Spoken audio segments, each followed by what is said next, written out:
what advice should I talk about? And then I thought about like, you should not. So the idea of like, what kind of things do people tell people that they should do or should not do when they become consultants?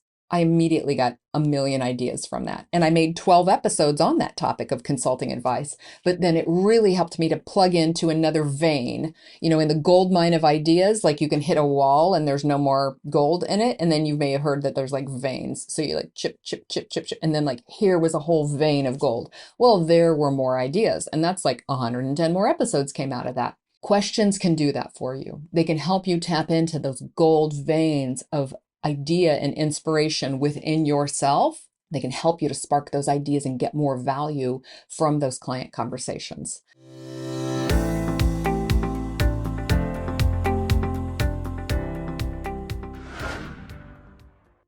Hey, it's Samantha Hartley of the Profitable Joyful Consulting Podcast.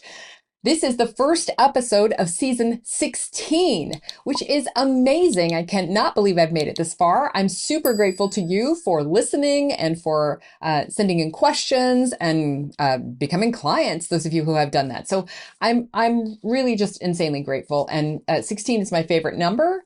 It's the date of my birth. It's just all things good. And so I'm just really excited for this season in general because I have a lot of new ideas. And I want to share with you kind of how I have put together these ideas. The theme for this year is going to, well, the season, and probably my year, but the theme for this season specifically is going to be about questions. Amazing questions that we can ask ourselves to get more out of ourselves. I'm just a person who is like thrilled by really good questions. And I have a buddy who we are constantly exchanging and using in conversation questions that have been really super cool and motivating for us. So all this season, I'm going to be sharing with you each episode a question or some questions that I think you can use to powerfully extract genius from ourselves. Way back in season 13, episode 145, that episode was called Powerful Questions to Grow Your Business and Self. So I'll link to that in the show notes, but I think it's a really good one to go back and check in on as as a companion to this season. I'm going to repeat only one question from there in today's episode. So there's a lot of other super cool questions that I've used, but in there I shared a quote about questions, but I didn't share this, which is when you ask a question or when a question is asked of you, your brain automatically begins to answer that question. So questions are necessarily interactive, which is why it's a great way to start your content. So if I open an episode with, have you ever wondered how you can get more out of yourself or how you can hack your day so that you can be more of your best self? Have you ever thought about what are your favorite questions to ask yourself? What is your favorite question? Do you have a favorite question that you ask yourself every day? Is there a question that you ask yourself or could ask yourself at the start of the day that would set things on the right track? Do you hear what's happening for you when I'm doing that? So immediately this becomes interactive. Immediately you and your brain, like without even you asking, it begins to work in responding to those questions. So that is the muscle that I want us to begin to activate and use throughout this season. My goal for this season is that we come up with the questions that help you create what I call like an operating manual for yourself. You know how when there's a funny light on the dashboard, maybe this is just me, but sometimes there's a funny light that starts on the dashboard. It shows up and I wonder like, what is that a picture of and what does that mean? So I'll go over to the glove compartment and I'll pull out the owner's manual for the car and then I flip around and I find out like, what does that light mean? I want us to have an owner's manual like that for ourselves. And to me, this owner's manual would say, you shouldn't do this to her, or she really responds best when you do this, or here's how to take care of this incredibly important investment that you have, whether that's a car or an expensive piece of equipment around your house or yourself. Like we are all capable of operating ourselves better than we do right now. So that's my intention for this whole season. I'm going to bring in questions that you can ask that will help you get more out of yourself, that will help you be your best self. Maybe you get less from yourself, but you're being your best self because you're not putting so much pressure on yourself. So that's the theme, questions to help you be your best self. get more from your clients, just do better work and like enjoy life more, like to be more profitable and joyful, for example. So that's what I want to be doing. And so I'm going to ask 3 questions today that we can ask in the course of our day to begin to write that operating manual. And my hope for you, if you follow along with each of the episodes and you really write down the questions and you work on this, that you can create the operating manual for how you be your best you. Cool? So today, the 3 questions I want to look at are, kind of before, during, and after. So at the beginning, throughout your day, and then at the end of the day. And the first one I am going to repeat. It was also in that Powerful Questions episode, and it's just because it is the question. This is like such an essential question for ourselves when we are trying to run a business. And I think in general, when you run your life, I have a belief that I would like to share with you, which is you get what you expect. You tend to get what you expect, really. Yeah, you get what you expect. Sometimes we're surprised, like, oh my God, I didn't expect that. Somebody was amazing, or wow, this turned out better than I thought. But a lot of times you get what you expect. You plan for a thing to succeed, you plan for it to fail, you plan for it to turn out a certain way. So working on expectations and fulfilling expectations and all of those things, I think is really critical. The first question that I really want us to start our day with is, what's my number one intention? What do I want to have happen by the end or the close of the day today? What do I want to have had happen? Or how do I want the day to have gone? So what's my intention for today is my opportunity to pre-plan that day in advance. Imagine it's 9 p.m. and I'm closing down for the day. Either my head's on the pillow or I'm kind of winding my day down. What do I want to have had happen during the course of the day as I reflect back? So that's the way I want you to ask that intention question. That's the way that I want you to kind of shape it. And as I said, you'll be amazed when you bring more intentionality to your days, like how much more they actually conform to what your intention was. So I can intend, like I intend to I'll go inside and I'll get really quiet and I'll listen to my heart and what my heart wants to say. I try to make these from my heart, not my brain. And I'll say, I intend to be kind to everyone who comes across my path today. Now, that might be different than what you thought I would say about how I want my day to run. I find more often I'm intending how I want to be throughout my day than what I want to do or get done. So if it's 9 p.m. and I'm looking back on my day and I go, I was kind to everyone, then I'm really happy with how that day went.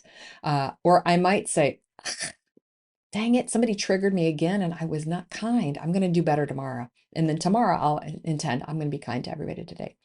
So if you have a big project and there's like tons of chaos and you're like, I intend to get that daggum thing done today. That's an okay thing to intend too. So I intend to have an easy, graceful day concluding that project. At 9 p.m. today, I want to reflect on a day in which I got all of that done. And then what I might do is spend a little more time visualizing the details of that day, right? Visualizing how I want the day. Okay, so I intend to get this project done. The remaining pieces are X, Y, Z. I'm going to really go through and make sure those happen. Okay, I can see myself doing those. All right, I got an appointment in the morning. So I'm going to try to get part 1 done before. And then I'm planning out my day step by step. When you get to the first segment of your day, you can then say, okay, this is my work block to work on my project. And I know I love to get distracted on this kind of thing. I'm not going to do that this time. My intention is that I'm going to focus on this for 40 minutes in a row without stopping. What I'll do is I'll set a timer for myself and that I can have counting down in front of me. You know how we use the phone timer, and I'll glance up at it and it'll be like 25 minutes left. And I'll be like, okay, doing it. And every time I want to look at the phone and I want to use it to distract myself, I'll see that there's a timer on it counting down. I'll think, okay, I'm getting back on task. So that intention is powerful for me. The opposite of intentional is accidental. If I just let the day go how it was going to go accidentally, then I'm not necessarily going to achieve what I want to have happen. And that can be with how I want to be, being kinder, and that can be with what I want to get done, what I'm doing. Okay. So really focusing on The intention and the intentionality is key.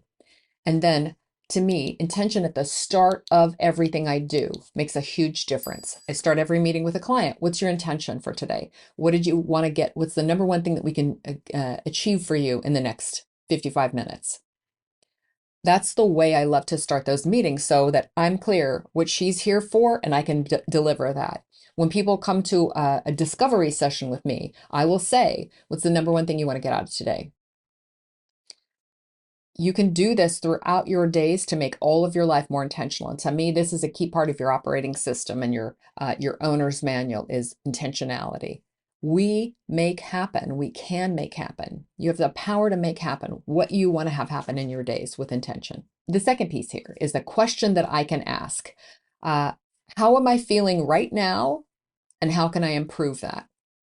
So we get through our day with our energy, the quality of our energy, and then the feelings we have about that, or whether that's our mood or our emotions or whatever. So I want to check in throughout the day. What our day gets away from us when we're unconscious, when we are like, okay, I'm going through my day, but I'm actually not really here. I'm actually thinking about the things that happened yesterday or the things that I'm worried about for tomorrow, or I'm thinking about that thing over there, or my back is hurting me. And I'm not present in my day with the things that are going on. So I love to have like a timer for this. Alarms on the phone. And by the way, not alarming alarms, not like a, but like a nice little check-in like that, or a little, I love an Insight timer for their little chimes that they have. They're very gentle and not like nervous system ruining, they don't make me alarmed. So can you check in at various points throughout your day and track how are you feeling? How's your energy level? What's your mood? What do you need right now? When I do that kind of thing, and I've said this before, I always go, oh, I've needed to pee for like 45 minutes. And I'm sorry to bring that into our podcast, but as women are not in our bodies. Most of the day, we are not in our bodies. And so when we come back into our bodies, we're like, well, this hurts. And by the way, I am, I'm not taking care of my personal needs. So set those check-ins to where you check in on yourself, where you're checking on yourself physically, and also like, how's my energy? Oh, I need to eat. I'm 4 hours late for lunch, or I need to get outside. I'm out of air, or I'm just exhausted. I was with somebody the other day, and she was yawning the whole time, and she was just like run down. And I said, "Have you eaten?" And she said, "Yeah, I got to get out and eat." She hadn't eaten. And then she was yawning a lot. And I was like, well, maybe you just need some air, like take some deep breaths, like step outside and take some deep breaths. Like we're not always taking care of the physical needs, what my friend Emily calls our meat suit, just the human being that is here. Like we need to take care of those physical needs. So a thing I learned from someone, I think it was David Allen, the Get Things Done guy, is that he tracks his days. As at the end of every day, he kind of gives it a ranking. And I forget the exact language of the ranking, but it was either like ABC or plus minus zero. But basically it was, did he have a good day? That's a plus. If he had a neutral day, he can have a little zero. And if he had a bad day, he can have a minus. Over 30 days, he can look back and see how his month went. Over a longer time period, what he's doing is tracking what happened on that day that what made it a good day for me. I feel like we could also do this by the hour if we're checking in. Like, did I have more positive check-ins when I was checking in during my day or more negative ones? I'm wanting you to learn your conditions for success. Like in your owner's manual, it's like, this is what a good day looks like for her. This is how we create a day in which she's productive, or this is a day in which she's rejuvenated and restful. This is a day in which she's most creative. Look at what those qualities are. So some clues might be things like, oh, I got outside a lot that day. I was in physical contact, like I was physically around people in person that day. Or, oh, that was a day I didn't have any appointments and I had the whole day to myself. You will learn what your conditions for success are if you track them. Okay. So a sabotage technique is to be like, I don't have time to do that. I can't really pay attention to this. Like it's when we go unconscious and I'm totally imitating a thing that I will do, I'll be like, oh my gosh, I don't know where the day went. Like I have this kind of, this unconscious is what we call it. Like you're in a trance state, you're asleep, but you're awake, and you're awake, but you're asleep. So I really don't know what happened. We're looking for the opposite of that. So that little timer that interrupts you throughout the day to ask you the question, how am I feeling right now? And how can I improve that? Just check in with that throughout your day and see what happens. Here's a third question. What did I learn about myself today? I'm going to be honest with you. I have an incredibly hard time answering this question. I'm like, I don't know. I have no idea. So I'm breaking the what did I learn about myself today question down into some sub questions that I ask myself that help me. For example, well, what are my wins? What are the things that went well today? What are some things that didn't go that well today? What are some things that I worked on and I may not, I can't really call that a win, but I did try. Where's the places that I tried to get something done? Where's a place where I let myself down, where somebody else let me down? So I'm just looking overall at like what happened during my day. What are some things that gave me energy? Where are the times of my day where my energy increased? What took energy from me? This is really important when you're having meetings with other people. You want to know who are the people that gave me energy versus took my energy. What are the tasks I worked on that like sucked my life force out of me versus and invigorated me and made me like excited to continue? Those are clues about what you yourself personally should be doing in your business versus things that you should be delegating or figuring out how to like automate, get off your desk. So when I look at those sub questions as a whole, I can say, okay, here's what I learned about myself today. I shouldn't be doing that anymore. I need to delegate that thing. I shouldn't be working with that person because she sucks my life force. Then, so the big question of what did I learn about myself today can sometimes be too big a question for me. But if I break it down into the sub questions, then I have takeaways. Here's the last thing I want to say about questions. It's season 16. This is episode 179. That's a lot of episodes. How did you come up with stuff for so many episodes? Good question. Because about season 5, when I was 60-ish episodes in, I was like, I don't have anything else to say. I'm out of ideas. And I came up with this idea of like, what's advice that people give? What advice should I talk about? What's consulting advice? And then I thought about like, you should not. So the idea of like, what kind of things do people tell people that they should do or should not do when they become consultants? I immediately got a million ideas from that. And I made 12 episodes on that topic of consulting advice. But then it really helped me to plug into another vein, in the gold mine of ideas, like you can hit a wall and there's no more gold in it. And then you may have heard that there's like veins. So you like chip, chip, chip, chip, chip. And then like here was a whole vein of gold. Well, there were more ideas. And that's like 110 more episodes came out of that. So questions can do that for you. They can help you tap into those gold veins of idea and inspiration within yourself. They can help you to spark those ideas and get more value from those client conversations. That's what I'm going to be bringing you for the rest of this episode. I would love to hear. My question for you is, what did you get out of today's episode? And would you like to share that with me? Contact me on the socials if you want to find out about how to work with me. Just get in touch, samanthahartley.com. And with all of that, I am wishing you a profitable and joyful consulting business.